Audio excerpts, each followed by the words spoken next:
সালাতে দোয়া কবুল হয়। সালাতে দোয়া কবুলের 3 জায়গা। একটা হচ্ছে তাকবীরে তাহরিমার পরে আমরা সানা পড়ি না, আমরা তো একটা পড়ি। আল্লাহর হাবিব সুন্নাহ এবং নফল নামাজে আরো পড়তেন সানা, ওই দোয়া কবুল হয়। 2 নম্বর জায়গা সালাতে সেজদায় পড়ে দোয়া করলে কবুল হয়। আকরাবু মা ইয়াকুনুল আবদু মির রাব্বিহি ওয়া হুয়া সাজিদ ফাকসিরু ফিহি দুআ।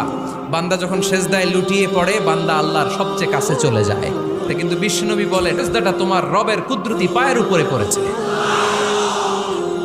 সেজদায় পড়ে দোয়া করেন। সালাম ফিরানোর আগে বিশ্বনবী দোয়া করতেন, লা ইউসাল্লিমান্না আহাদুকুম হাত্তা ইয়াতাআওয়াযা মিন আরবা'a।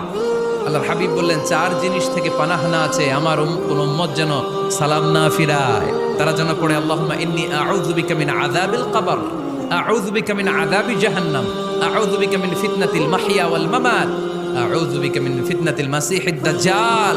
আল্লাহ কবরের আযাব থেকে বাঁচাও, আল্লাহ জাহান্নামের আগুন থেকে বাঁচাও, আল্লাহ জীবন